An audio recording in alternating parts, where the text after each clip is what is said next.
I'm doing well. This is the first time we've had a chance to talk, unless we've talked on the Discord before. I don't know. Not really. I probably not. I don't really do I don't take to Discord very well. Like I'm not much of a typer. You know what I mean? Like what I like about the podcast is we can I can talk, and I'm like you. I like to just let it fly and start talking and see what comes out of my mouth and take it from there. You know what I mean? If I write, I start thinking, I can't do too much thinking. It gets me in trouble. Well, let's start with your story, if that's okay with you. Yeah. It's a long one, man. I guess, I'll tell you, I was raised in the church. My grandma was Irish Catholic, came off the boat from Ireland when she was like 18. Do you know who Catherine Coleman is? No. She's like a Pentecostal revivalist who was seeing miracles, signs and wonders and stuff like that. So she was Irish Catholic turned Pentecostal. And so that's kind of my background, I guess. All my mom's name is Teresa, and all her kids were named after saints, and I was named after my uncle, who was named Christopher. And so grew up like that. Grew up in Pentecostal movements and stuff like that, with all the bodies on the floor, people falling under the power and stuff like that. And then I became a Christian. I did too many mushrooms when I was 14, and then that freaked me out, man. And so that kind of brought me towards the Pentecostals, because they kind of had language for me and how to understand that type of stuff. So that was really interesting. Got really serious about being a Christian or whatever. Went to Bible school once I graduated in North Carolina. I'm from Vancouver, Canada originally, but I went to Bible school and wanted to be a minister for a long time. What I started running into was feeling what I was sensing and feeling I wasn't really able to express theologically. And so as a minister, even I was just saying with typing and stuff like that, I don't know, I'm a very instinct driven person, I guess.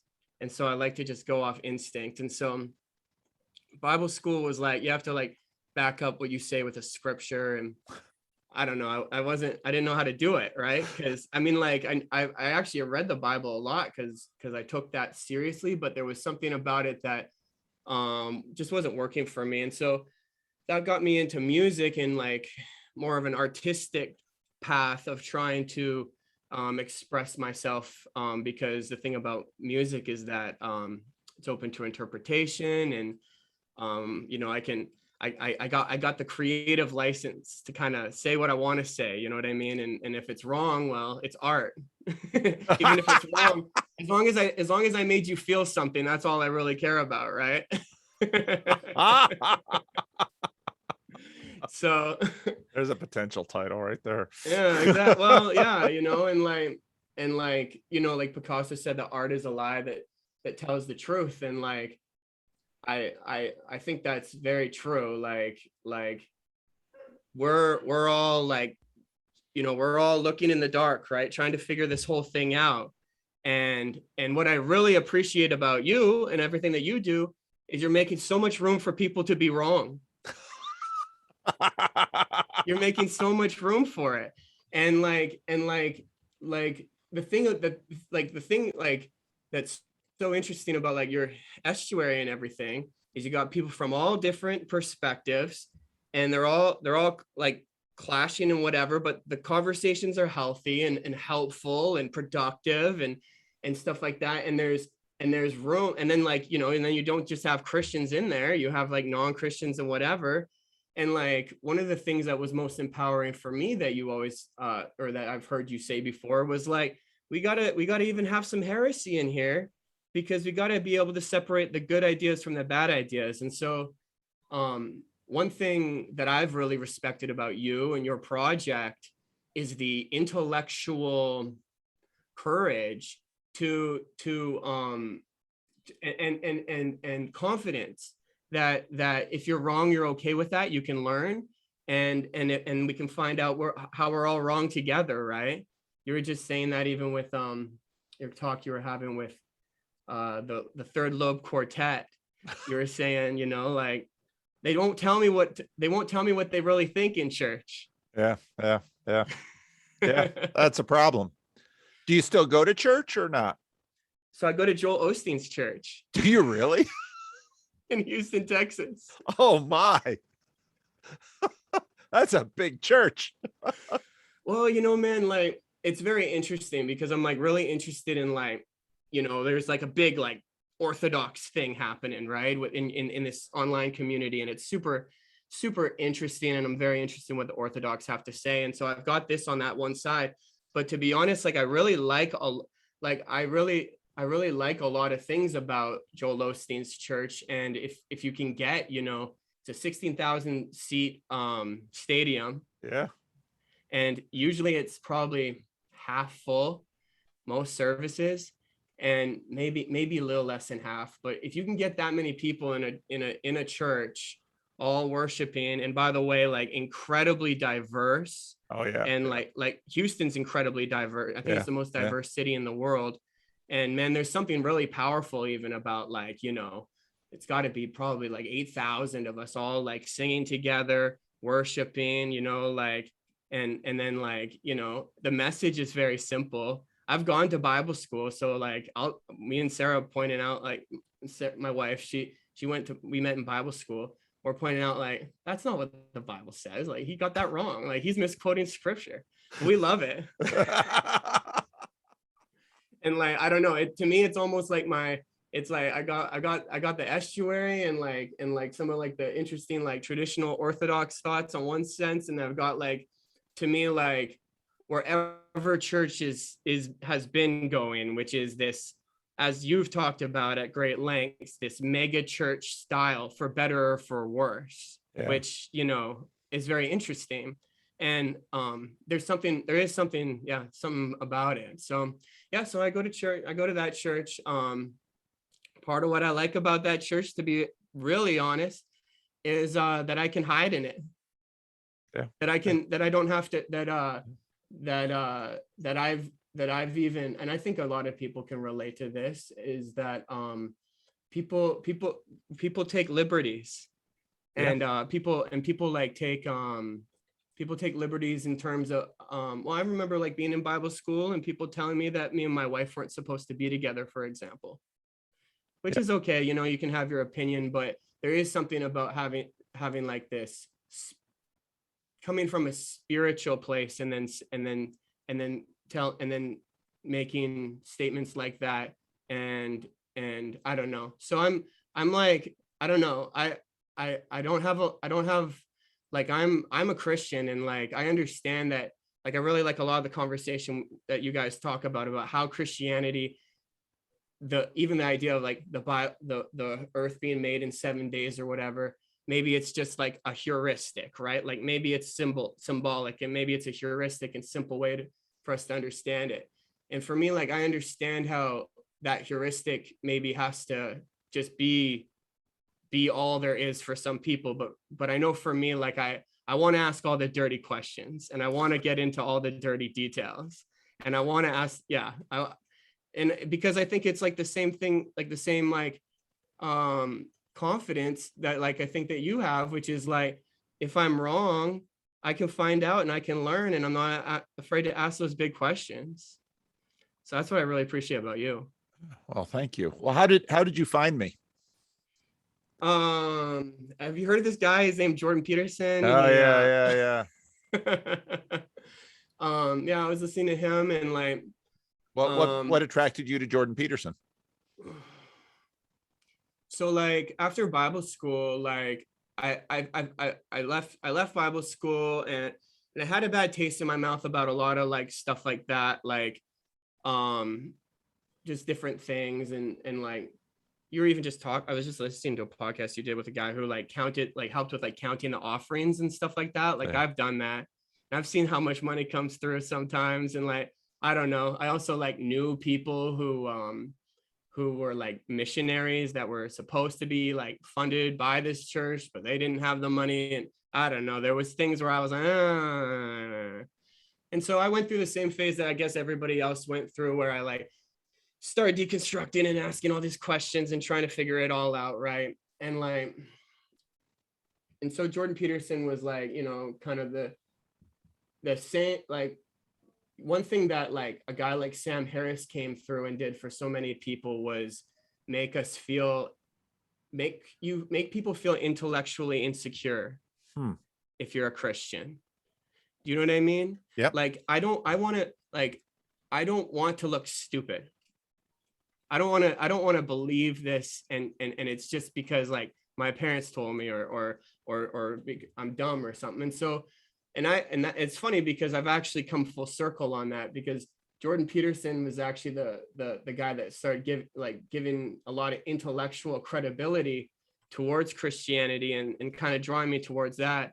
But one thing I've also kind of determined or whatever is like, well, really the crux of Christianity is about the resurrection of Jesus Christ, which is never going to be an intellectual claim that you're ever going to be able to take seriously. You're going to have to be willing to take that hero's journey, leap of faith, and just choose to believe it and trust it if you want to go down that road, because it's never going to be something that it literally is. I think the story is even designed that way to offend your mind. What do you think about that? Do you think I'm right about that? Let me finish typing, because I take a lot of notes and things like this, because you'll say things and it goes by fast, and I want to be able to, if later on in the conversation I want to pull it up, I can pull it up then. I think that's right in that I actually don't think you can, when we think about proving something historical, I think we have sort of a modernist fantasy about proof that we're propagating. But I think between human beings, the deeper story is what you said, the sentence before, when you said Sam Harris made people feel intellectually insecure. If you're a Christian, you don't want to look silly. So much of what we believe and don't believe, we do in fact crowdsource from each other. And this is why I tell people, if you want to believe, you need to go to church, because, and I think about that scientifically, if that's the way people want to think, because if there's anything that we've seen to be true about human beings, they believe in community, they believe in groups, they believe what the herd believes. And I mean that deep down belief that the elephant has, not the stuff that the rider on top is chattering about. And so if you want to change your beliefs, you have to change your herd. And so something like the resurrection, I mean, there's obviously plenty of skepticism about the resurrection immediately after it happened. The disciples are like, oh, Jesus is risen. And the authorities are like, let's cover it up and say Jesus, that's in the Gospels. But, right from the start, there's plenty of skepticism about it. And even things that, well, let's take a look at the storming of the Capitol on January 6th. We can't get our story straight about that. Let's look at COVID. We can't get our story straight about that. Human beings can't get their story straight. And that's because reality is too big, too complex. Now we can improve at it. We can strive at it. But I think you're right in terms of belief in the resurrection is probably only going to come if you live in community with other people who in fact believe it. That to me doesn't mean that the resurrection is ahistorical. It doesn't make me think that you can't have good arguments for or against the resurrection or the physicality of the resurrection. But what it means is that when it comes to how individuals live it out, that is going to be dependent on the community that they are surrounded by, and how, in fact, that belief in the resurrection plays into the rest of their lives, because that is the kind of credibility we tend to believe people we find credible. And the judgments that we make about other people have everything to do with all of the little nuts and bolts of their lives. So having people imagine, it's the same thing with arguments about the supernatural and miracles, because the position of, let's say, the materialists or the naturalists would be that, well, miracles don't happen. So then in theory, one miracle should destroy their worldview. And C.S. Lewis, at the beginning of his book Miracles, made that point when he said, the only person that I know who has seen a ghost doesn't believe in ghosts. So this whole business about belief and verifiability and credibility, it is not anywhere as simplistic as modernism likes to make it sound. So that's why that's sort of how I put that together. People are going to believe in the resurrection if people that they find to be loving and credible also believe in it. And that's where I get my belief in the resurrection, because my parents were loving and credible. And so why would I doubt my parents just because somebody named Sam Harris has a big following? And I'm disagreeable enough that everybody can, once everybody else has their story cooked up, I tend to get a little ornery and contrarian, and I want to go the other way. So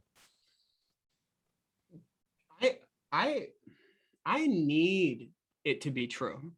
And oh, yeah. I have to reach outside of rationality, and I have to reach out, and even in my darkest moments, I have to choose to believe it, because I need that to be true. Like when like I'm going to Joel Osteen's church, and he says today is the day for your miracle. And and 8,000 people around me are cheering and saying today is the day for your breakthrough, and today is the day for your, and there's 8,000 people all around me, and we all need that to be true. And believing that gives us the strength to get through the week. And like, that's why I've kind of like framed it as like a hero's journey. Like you have to like, it's that taking that leap of faith. Like, you talk about like modernity a lot, and I love how like you framed it all, and like and like a lot of people have like asked like what's after modernity and this kind of stuff. Like you made this really good point about January 6th or COVID, or we can't get our story straight, and like we're also seeing like it seems like all the weak aspects of the church, have been pointed out, but we're really starting to see the weak aspects of what it means to be a person, because you can't really blame a lot of what's happened the last 2 years on the church, can you? Yeah. It's true. You can't blame it on them. That's true. You can try, but and so that means that it's a human problem. Yeah. And so it seems as though, like, I even heard Grizz say, I think today in a podcast or a thing, whatever you want to call what he does. I love what he's doing, and I love what you're doing. I mean, that's why I wanted to talk to you, because I'm watching what you guys are doing, and I think this is terrific. Did you know Grizz has a Patreon?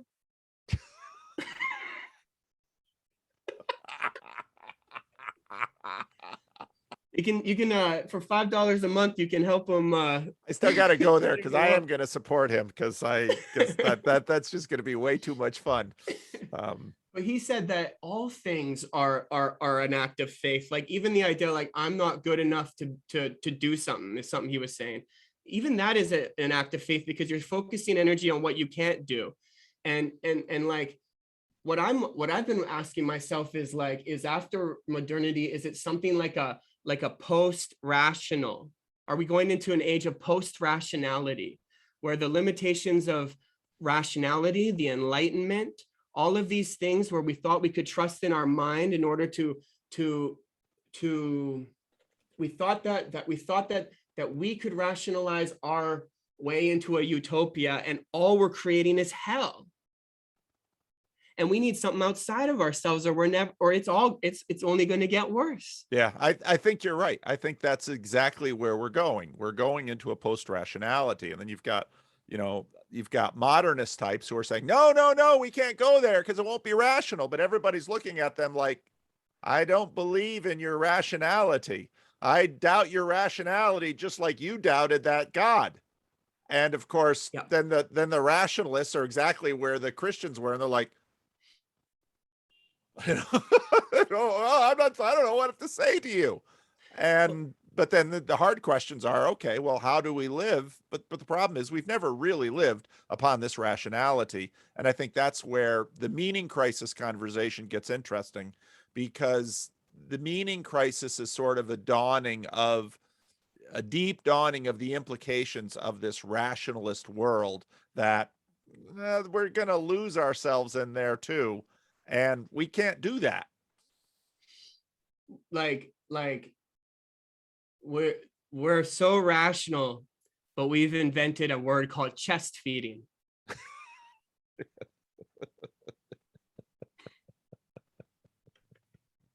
I mean, how's this going for us? Yeah. Right? Like, you know, like for me, like after 2020, things kind of got really simple. Like I've always, I watched my Jordan Peterson videos, and I thought I started in Peugeot and you and people who are giving a different way of looking at the whole thing, right? And that's great. But after 2020 and like some really difficult stuff, and me needing a miracle, me needing like good, like needing me realizing what the hell I was able to create all around me. And if I wanted to take the Jordan Peterson thing seriously, I couldn't blame anybody else for it. I had to blame myself, and then just decide, okay, then if I can mess this up, like, God, you can help me fix it.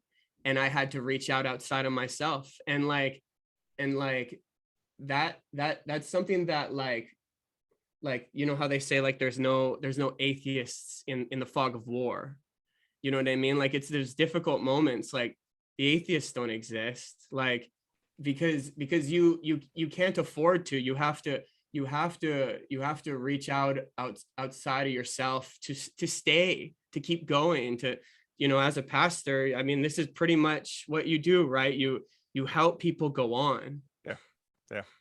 Right? That's exactly what you do. You help people go on because they get stuck, and you have to help them get unstuck. And so often when people get stuck, I love that video that was on the internet a while. They pulled this sheep out of this trench. The sheep bounded and went back into the trench. That's what people are like.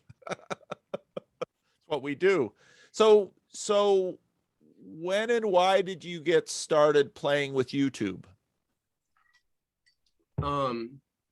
You did a podcast with Sherry Harkins. Yep. And around the same time, Jonathan Peugeot came out with a video called A Call to Artists. And it was during the time, it was kind of, so this would have been probably around March or something. Yep. And we had just gone through an election and a bunch of stuff. And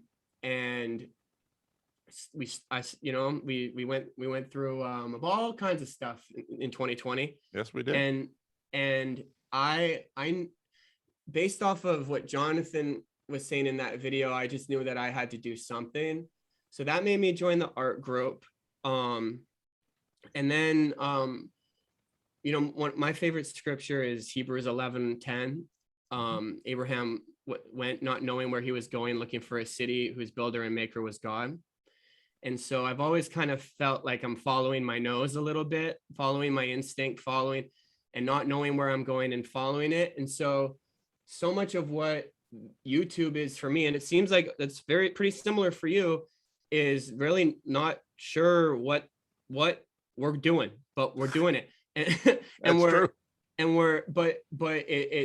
it's something to do with participating. It's something to do with participating with whatever's happening. And there's YouTube channels that sprouting all over the place in your estuary. And I'm able to do this because I've got some nutty things that I say in some of my podcasts. Okay. And I'm able to do that because Pastor Paul made room for it said it was okay. Now that doesn't mean you endorse everything I say, of course not. But you're letting me, you've created an estuary for dirty fish to swim, and you're letting me swim. And that for a person like me, and I think there's a lot of people like me who, if I think I'm too dirty of a fish to work in most churches, because I'm maybe that's not even true, but that's how it feels. There's a lot of dirty fish working in churches, trust me. Well, I'm not good at pretending. Well, that's to your credit. But it seems as though I got to do some pretending. Yeah, that's an issue. That's an issue.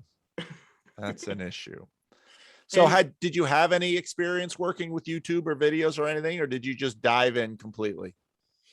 No, like it's just been an interesting process. I mean, so I basically just dove in, not really knowing what I was doing. I talked to James Cortez. You know who he is? The Rooster's Crow podcast. No, he's a cool guy. Oh yeah, okay, I know who he is. Yeah, he's got a podcast, and he was doing randos conversations, and so I went on one of his, and I talked to him a little bit, and I even asked him, like, because sometimes he'll just read out of books and post it on YouTube. I'm like, yeah, well, what are you doing? And he's, I don't know, it's kind of the same thing. He didn't know. He's just reading out books, and one of them is actually a book that I really wanted to listen to, but the audio book speaker, the guy was too boring to listen to. Yeah. And I just didn't like his voice, and James has got a great voice. So I listened to that whole book. I think it's called Christ, the Eternal Tao or something. It maps Taoism onto Christianity in a very interesting way. And so that kind of inspired me. Like, well, this guy's just reading his book. And I've been writing music for a long, long time. I sold all my music stuff because it's a long story, but I got mad and sold it all. And but I had all these lyrics and poetry and stuff I had written. So I just started like recording like acapellas and stuff like that, and just posting it and like not knowing. And then tried a couple of podcasts with people within the art group, and I'm finding these conversations to be super engaging, and I'm learning so much as I'm doing it. And so I started doing more podcasts.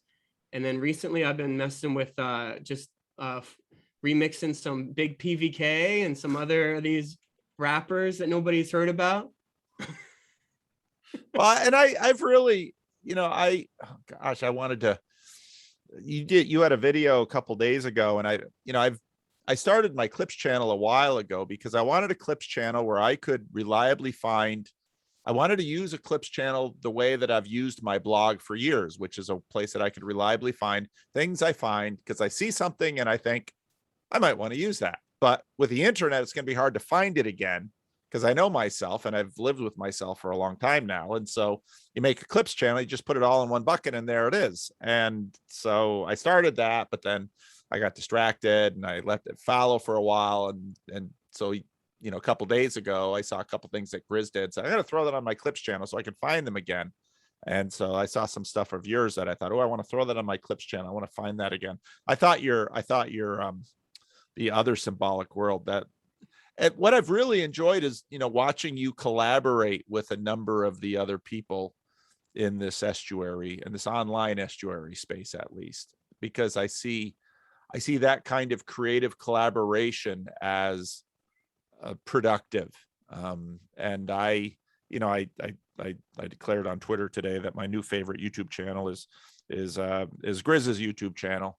Now, new favorite for me is not necessarily too high of a praise because I tend to have a new favorite every week or every month. But for today, it's my new favorite because he's doing some really creative things with it. And what I love about small channels is we can do what we're doing now, that we can actually have a conversation. And the problem I immediately saw with, Jordan Peterson only had 300,000 subs when I found him, something in that ballpark, was already too many. And in a lot of ways, my channel is already too many, and I don't even have 20,000. And so, scale is a huge problem. So I'm just absolutely pleased at what I see with you and Grizz and Chad and the Randos and Karen um and Nate Heil and all the people in this corner of the internet doing this stuff. And nobody can possibly watch all of the videos that are being produced. At least I know I can't. Some people have, depending on their work, have more time, but I see this kind of collaboration as there's a lot of potential. But like you, I don't know where any of it goes. And that's kind of the fun of it, right? Yeah. Yeah. Yeah. It may all just sort of die or whimper out, or it might evolve into something else, or YouTube might say, we're sick of giving the world free bandwidth. That's an astounding thing that YouTube has been doing. Now it's got its price, but they are giving us free bandwidth. And well, I mean, I think your channel is going to get bigger. Like there was a story. I was wondering like if this would come up, and like today. So my wife is pregnant. Oh, congratulations! Yeah, it's wonderful, man. It's amazing. It's actually a miracle. Actually, like honestly, it's a miracle. But that's too long of a story. Anyways, so today she's looking up on YouTube parenting stuff. Okay, and the first thing she looks up is, okay, we're doing a podcast about children and raising children. This is whatever, and she's going to talk about parenting. What would you like to say your pronouns? She, her. And so she says her pronouns, and my wife said, aren't y'all just about to talk about having a baby? And you need to distinguish your pronouns? And this is what my wife said to me. I was laughing because it was an audio text, and so I'm listening to it at work, and she says to me, what's next? You guys going to talk about chest feeding? That's why I brought the chest feeding stuff, because I was like, okay, so that's not helpful. So then she goes to a different podcast, and we both grew up Christian, and we're both a little bit cynical about what Christians have to offer sometimes. One thing I really liked about Jordan Peterson is I didn't think he was a Christian, and I guess we're still trying to figure out if he's a Christian or not, right? But that's because of how frustrating it's sometimes it is, and so she puts a podcast on, and reluctantly, right? Because these guys are nuts. So who am I going to listen to? She puts on this guy, and he's really soft spoken and whatever, and he's saying like, and it's okay to do self-care when you're a parent and take some time for yourself. She's like, that's not what I want. She's like, I know I need self-care. Like that doesn't help me either. And she doesn't know what to do. And she's not into Jordan Peterson, man. So, but she puts on Jordan Peterson and just stuff about like the symbolic mother and like stuff like that, because she needs good information. She needs information like, don't let your kids do something that makes you dislike them, which is a politically incorrect statement, right? Which is something that, oh, well, maybe we shouldn't do that. Both a lot of Christians, and now we've got these other guys that are both making sure we don't offend and we don't hurt anybody's feelings. And I just need to know what to do because I'm going to be a mother. Yeah. I just need somebody to tell me the truth. So to me, Pastor Paul, your channel has to grow. It will, because there's a deep need for somebody to make sense. Yeah. Well, I'm not alone out there in the world making sense. And I know that others don't share my ambivalence about my channel growing. I just see growth as growth and success are very tricky things. And if there's one takeaway we can take away from the Jordan Peterson story, it's that beware of growth, beware of fast growth, because it nearly did him in. Yeah. And it does a lot of people in, actually. And if it doesn't actually outright kill them, it destroys something in them that most of us non-famous people take for granted and share. And so we'll take things as they come. I'm not going to worry too much about that one way or another, but I think there's a lot of people that just appreciate this space. You know, like what the heck is Chad the alcoholic doing here? What the heck is Mark Lefevre doing here? What, these people aren't going to go, like Chad's going to a church, but like these people, but he's not going to go with that mask on, right? Like he's like there's some like you they can't, in a sense, like I feel like they can't, and yet I think they can't because they want to be intellectually honest. I'm not even trying to like be mean or disrespectful or whatever, right? Like I'm really trying to say is like my dad was a worship leader, and he was really into like trying to get all the churches in his area to do a big worship service together, and doesn't matter what denomination, let's all get together. And it was a really hard thing to do. It was really hard to make that. He couldn't really do it. Yeah. And somehow you're doing it. Yeah. Yeah. Yeah. Something's happening. So You're making room. yeah. You're making, you know, where the stable is where there is no oxen, the stable is clean. Yeah. But yeah. and so you're making, we got some dirty fish swimming around, but like what you're doing, like where else do they go, right? Like I said to Chad, I said the same way that you're letting homeless people stay like on the front of your church, you're letting spiritual homeless people stay at the front of the church. Yeah. You know, like that's because I feel like I have to stand at the edge. I feel like I have to, like, and maybe I'm very interested in Peugeot's like dog-headed man way of thinking, and perhaps that's just my role, right? Like perhaps that's what I'm supposed to do and where I'm supposed to be. But whatever it is, like all I know is that it seems as though like I can hear, and I can, and like, you know, even the idea of corner of the internet, like that implies fringe, like implies off of and there's so many people that that fell away from Christianity because they felt like they were on the fringe and they felt like they couldn't fit in, and like you're just letting people duke it out and let it all hang out, and some people stay and some people go, but I think that's the best we're ever going to get, is disagreeing, but disagreeing in a disagreeing together. Well, and we've always had disagreements in the church. I mean, you can't read any church history all the way up to and including the book of Acts and the letters of Paul. There's always disagreement. And that doesn't mean that we give up the search for truth, but we understand that disagreement is part of the process of the search for truth. Every time Paul of Tarsus went into a synagogue in the Eastern Roman Empire and said things like, Jesus is risen and he's the promised Messiah of Israel, there was disagreement. And that disagreement is messy.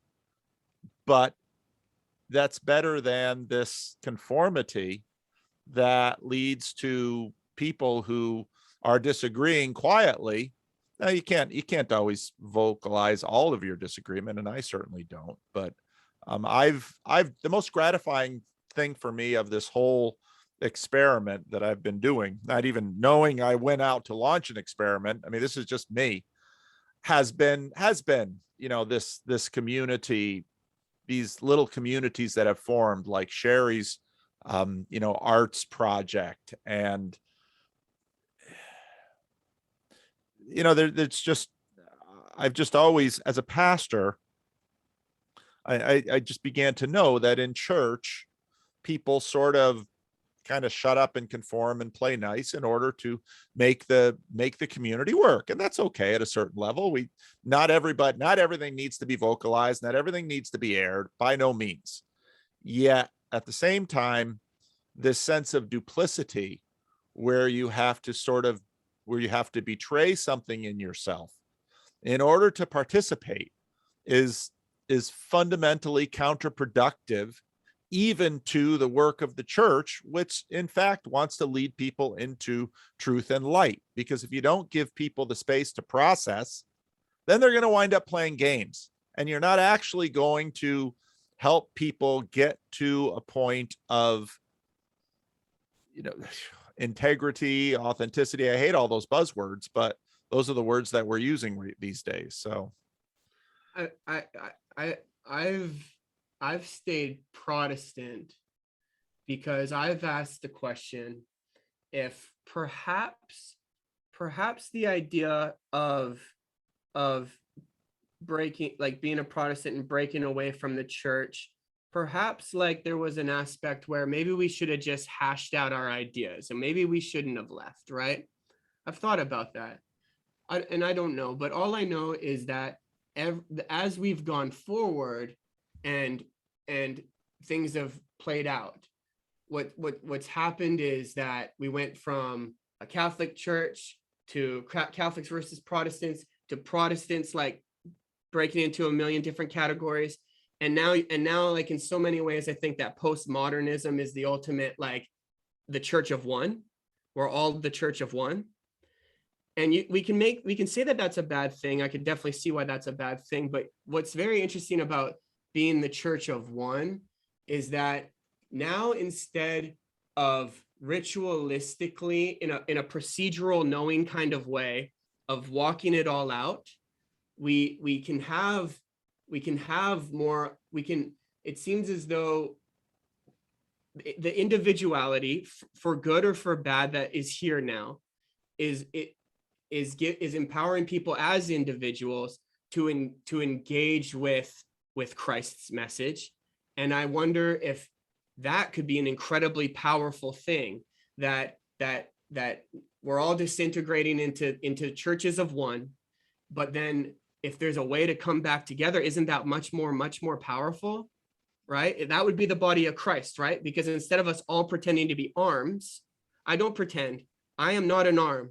I am a leg, but you're an arm and I need you, and we, and I wonder if like, that's the good that like Protestant, the good work that Protestant has done is like, we've fought against, but we fought for truth, and we fought for what we thought was true. And like, I wonder like, I think now like, as like Jonathan Peugeot is saying that the church has to die, is like if it dies, like that to me would be like the only way it resurrects is everybody as individuals all owning it. I don't own it because you say it's true, Pastor Paul. I own it because I know in me that it's true. And so that makes me ask a lot of questions, like even about the church structure in the first place. But I don't know. No, that's a good point. C.S. Lewis actually has a quote similar to that, which talks about, basically, see, I don't see what you just described as something antithetical to the process of the life of the church. And in a sense, Thomas is our patron saint because, he says to the apostles, I don't believe. And Jesus, Jesus says, well, okay, well, here I am. And then he says, blessed are those who have not seen and still believe. But yet there is a process that we go through of taking this and appropriating it to ourselves.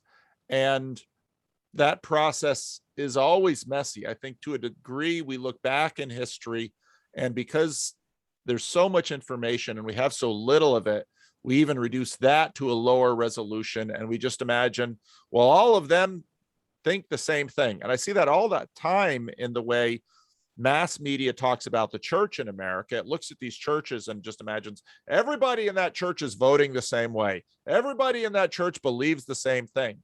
And I'm actually in a church and I'm looking around, and especially as a pastor, when you get a chance to talk to people, it's like, no, they're actually all over the map. Yeah. They're more like sheep, sometimes they move together as a herd, but a lot of times they wander off and get stuck in, which is why you have a pastor around to sort of say, okay, let's get you untangled from this and get you back with the rest of the crew. But still, each of those sheep are individual. And especially now that, I made a comment that actually Grim picked up when I was looking at the randos conversation about Mars Hill. The amount of wisdom, knowledge that I see in just out there in the internet among people is astounding.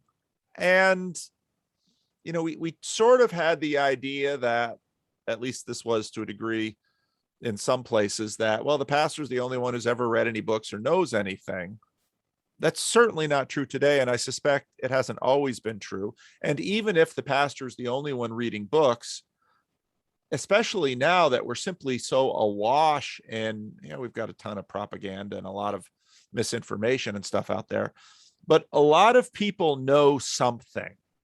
And if you can actually help those people who know something share what they know, and if it can be processed together and sussed out and tested in a reliable way, the whole community will be stronger.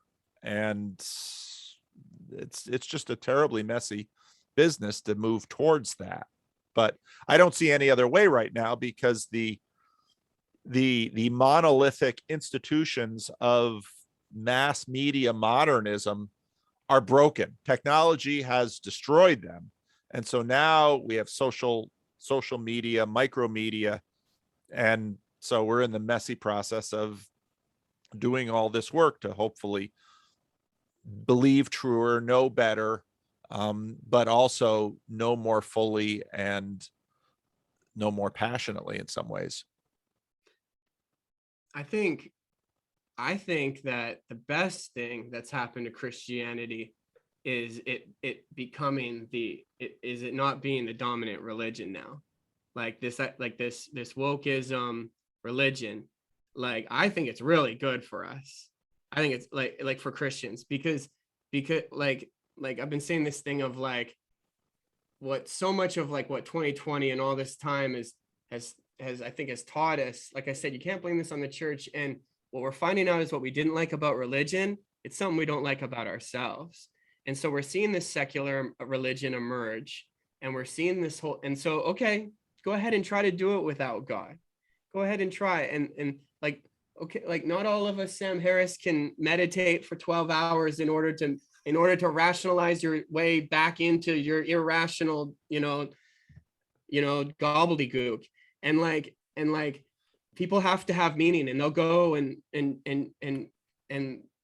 do whatever they got to do it.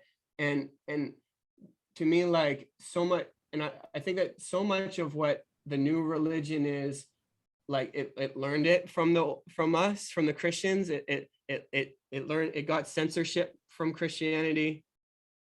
It got I used to have a list. It got what are they on now? I had a bunch of them, but they're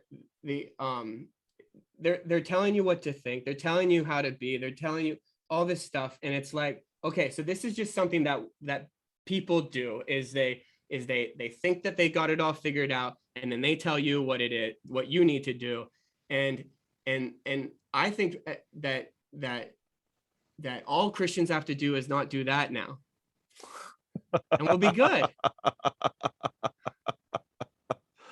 And we don't have power anymore, so it shouldn't be that hard. Yeah. Well, there's a lot of truth to that. And Christianity almost always does better from below. It has more credibility. It helps it when power is just a dangerous thing for people.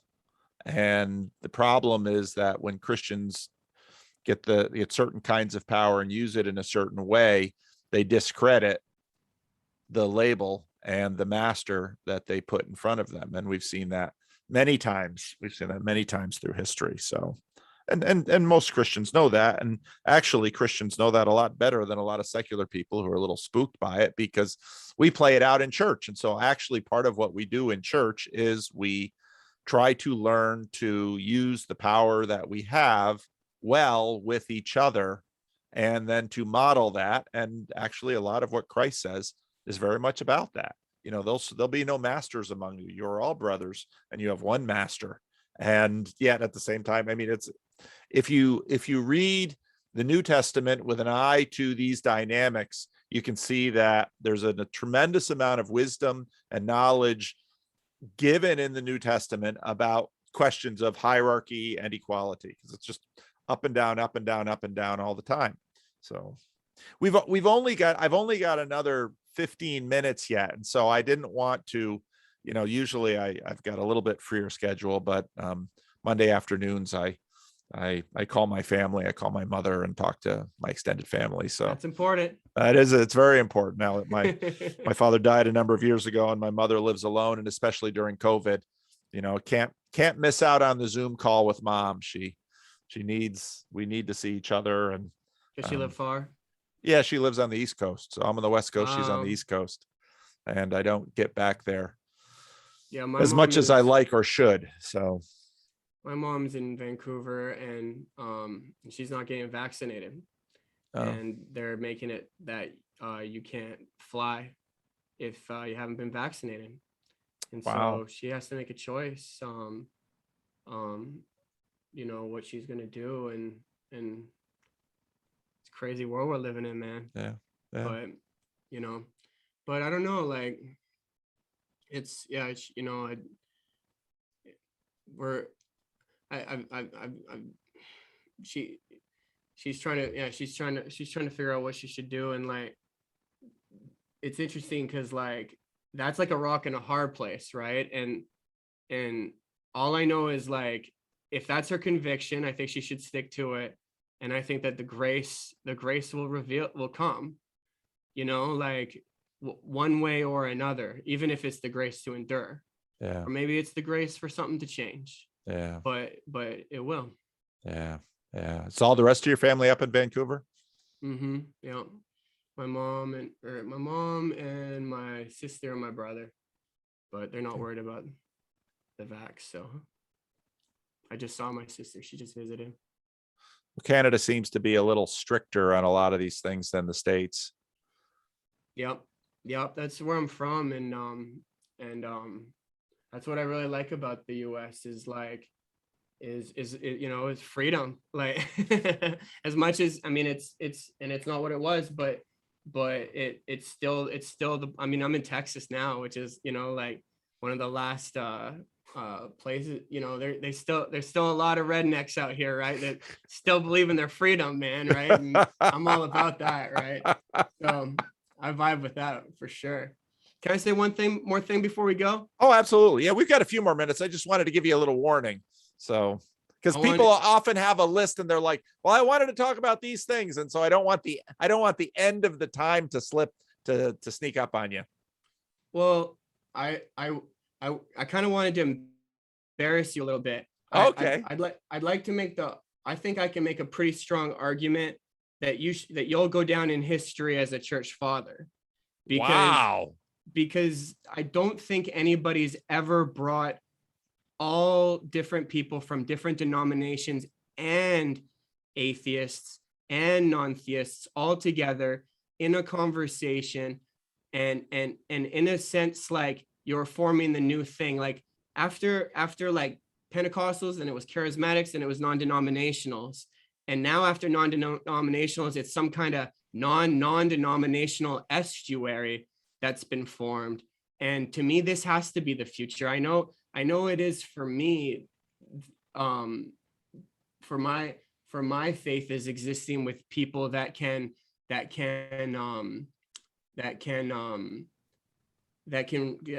swim in dirty water. And so, yeah, I think you are. And I think Jonathan Peugeot is. And I actually think that maybe John Vervaeke is a church father.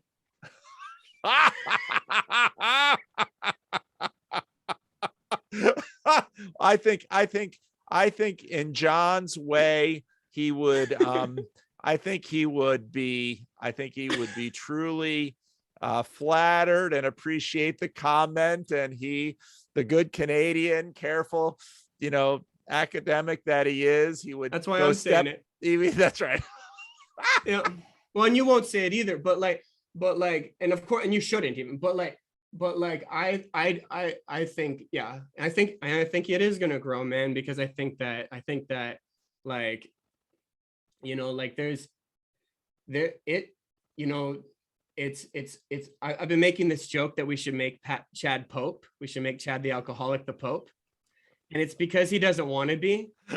And I think it'd be a really good idea to get a guy that, first of all, doesn't want to be, and then second of all, is an alcoholic and like wears a mask. Like, I think like it's something that we could all like be offended together on and agree, and then we could all unite.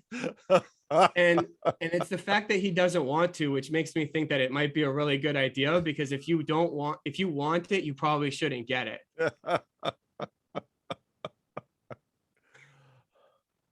Well, I don't know.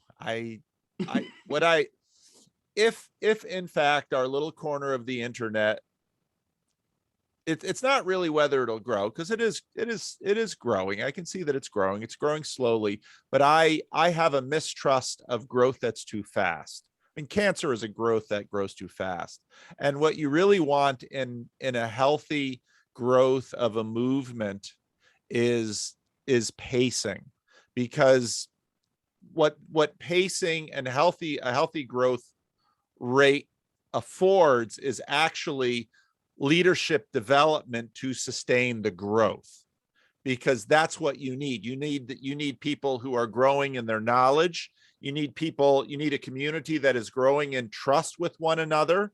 You need people who are growing in wisdom and skill. So, you know, the kind of growth that Jordan Peterson had, I actually wouldn't wish that on anyone, because it is disruptive, it is disorienting. And what you have to do in cases like that is you have to sort of staff up, and you have to do all of these things, which in some ways undercuts the future of your movement. And so the world is very big, and I'm pleased with the rates of growth that I've seen, and because I'm not really looking at growth as validation. I much more look at, what are the relationships like between the people? How is their level of wisdom growing, and how can we watch that? And are the different players playing their part? And I see that in the different aspects. I look at that, and like today I was teasing Hank Cruz, who, you know, left evangelicalism, became Roman Catholic, and Anselman, you know, kind of went at it a little bit in the comment section. Now Hank, because I know, you know, I talk to Hank semi-regularly. Hank is a bit of a troll, and Anselman probably doesn't understand how much of a troll Hank is. And so My kind of guy. if Hank's gonna get a rise out of you, he's from Chicago. He's gonna get a rise out of you. He's gonna do it just to do it. But you know, different people are playing their role and saying their piece, and that's helping the entire community get a better sense of who we all are. And once we have a degree of transparency and honesty around the community, then we can actually have more productive conversations. And I think that's good. And that's so humble. That's in such a spirit of humility, you know, like it seems as though we were making too many propositional absolutes, and we were, and the Enlightenment really got into our heads, I think, that we could figure this all out, and this is the truth, and you repeat these words after me, and then it's done, because we know that's true for sure. And then, you know, people are like, well, and I think that you're coming at it with such a grace, and such a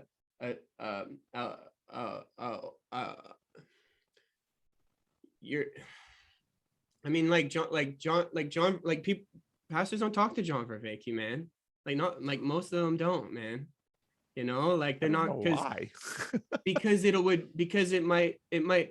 I think then it would break the frame. And I think that our frame is our idol, you know, for all of us, not just Christians, all of us, our frame is our idol. Our frame is how we make sense of the world. We need to make sense of the world, but we also need our frame to break, because I think that I think that the world is in trouble. And I think that Christians really can be the ones right now to really help, but not in the frame that we're in, not in the frame that we're in. But you know, the butterfly, it goes into the cocoon and it turns into liquid in that cocoon. It dissolves into liquid before it goes in, it becomes a butterfly. And like all of this being destroyed and all of this, it is good because it's breaking all the frames and it's breaking us. We're all finding out how wrong we are. All of us are wrong, but we're still here and we're together and we're fine. And the people, and like right now there's a strong movement of people who don't want to hear anything other than what they think. Yeah. And then there's this other really beautiful flower growing of people who are really curious and interested and want to know more about things that they don't believe, that they would never have thought of, that they weren't taught, and find out, you know, what's going on with that. And so. Yep. Well, I'm really glad when I first started talking to John Vervaeke, I got a lot of messages from people like, don't talk to him. And, you know, I don't want to hear, you know, blah, blah, blah. And a lot of those same people now respect him, are interested in the conversation, engage it. And, you know, to me, what that says is fundamentally, if we want to see something grow in the world, we have to model it, because there are few things quite as powerful as modeling. All the yakking we're doing, which of course this is the internet and this is YouTube, and we can't do a lot of things on here but talk, but it's the modeling that is vital for people to see and say, okay, that's good. And I think people have had to take a long look at John and say, okay, he's not a Christian, he's a non-theist, but he is, in, you know, the words of the gospel, he is a person of peace. And this is a place we can start. We can have a conversation with him and it can be productive. And so let's do it, because we've got, you know, part of what's happened with the globalization that the internet has afforded. Now we're all around here. And well, first of all, let's not kill each other. Okay. Can we agree to that? Okay. Now let's not try and, you know, play games and rob each other. Can we agree to that? So talking is better than all of these other things, but we're going to have to learn how to do it in good faith. And so if in this little corner of the internet, we can model this kind of thing with confidence, you know, I'm sure some people would love for me to give up my Christian faith or my belief in the physicality of Christ's resurrection, or my belief in the divinity of Christ. You know, that they can want that all they want. If they want to talk to me to try and convince me, I'm not at all offended by that. But let's have a conversation and let's find where we agree and where we disagree. And let's see if we can, to one degree or another, you know, love each other. You know, the idea that you can have a conversation with John Vervaeke and it's not going to shatter your faith. That is something that you don't know for sure, and you walk forward anyways. And that's what faith is. Yeah. That's what actually Christianity is. And that's even what it means to believe in the resurrection. And, you know, like it's the idea that like, I don't know, and I'm going to go forward anyways. Yeah. I don't know if this will ruin my world. Yeah. You know, and that's Hebrews 11 faith. Yeah. You know, you mentioned Hebrews 11. That's what the chapter is about. Faith is on one hand, a certain confidence about things that we have not seen, yet it's a leaning into that confidence into an unknown world. You know, I love this place in Samuel where Jonathan and his armor bearer come upon this, you know, group of Philistines, and he says, let's go get them. And who knows whether or not the Lord will deliver them into our hands. Yeah. And there's just something, you know, we might die. That could happen, but we're going to die. Yeah. We're all going to die at some point too. It's just a matter of, is it now or is it a little while from now? But at some point it's going to happen. And Jonathan died young. So no. Well, this has been wonderful, Chris. I'm so glad we had a chance to talk. I'm sorry you couldn't make the little third lobe quartet, we make it a quintet, but we'll be able to do some stuff like that, because I do, I also see that, the part of the reason I wanted you guys together was I see that you're bouncing off each other, but you're all different too. Yeah. And you're all on YouTube right now. I mean, Mark is just very straightforward, logic chopping. This is the way it is. Of course, Grizz is all over the place, and Chad has got his art and his mask and his jokes, and you've got, you're very clearly extraordinarily high in openness, and you're very creative.